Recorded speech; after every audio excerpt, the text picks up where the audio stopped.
que vous. Sauf que le Sénégal a des indicateurs qui sont quand même un peu embêtants. C'est un pays très endetté. Le Fonds monétaire international et la Banque mondiale tablent sur 64% de taux d'endettement d'ici l'année prochaine.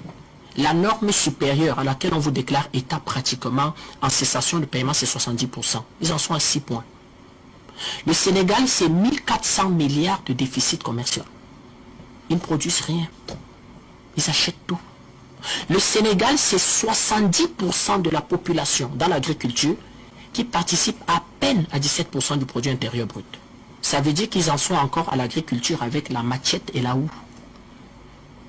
Quand vous prenez ces trois indicateurs-là, c'est un quart de la population qui vit dans la région de Dakar, le Sénégal. Le Sénégal, en gros, c'est 16 millions d'habitants. Donc un quart de la population, 4,5 millions de personnes sur 0,3% de superficie du territoire. Quand vous prenez ces indicateurs-là, vous vous rendez compte que les différentes politiques néocoloniales amenées par Senghor, Abdou Diouf, Abdoulaye Wade et Macky Sall ont conduit le pays dans une véritable voie sans issue. Donc à travers ces indicateurs-là sur le plan économique, pour moi le président sénégalais n'a plus de marge de manœuvre. Parce que qu'est-ce qu'il faut faire? C'est la montée énorme du chômage des jeunes, c'est la montée de la pauvreté, c'est les terroirs qui ne sont pas construits. Parce qu'on peut se donner une espérance au Sénégal, espérer trouver un travail, espérer trouver une compagne, espérer faire de bonnes études, espérer se soigner. Il faut venir dans la région de Dakar. C'est là-bas à la limite où est concentré entre guillemets le développement sénégalais. Et les autres alors qu'est-ce qu'ils font? Les tensions ont repris en Casamance. L'armée a perdu quelques hommes il y a quelques semaines. La guerre a repris. Vous voyez donc que des présidents véritablement qui ont des politiques qui ne sont pas des politiques pensées par eux, qui ne sont pas des politiques pour le peuple, conduisent à des situations comme ça, où un incident, entre guillemets même un fait divers, ou bien une trahison politique, ou une politique même de caniveau d'un adversaire, amène la population à se libérer. Donc quand on regarde ça, on se pose des questions. Quels sont les ressorts sur le plan économique? Parce que oui, je voyais aujourd'hui l'expliquer M. Macky Sall, que j'utiliserai tous les moyens dont la Constitution m'en donne le droit. Et puis il faisait entrer les véhicules blindés et les chars.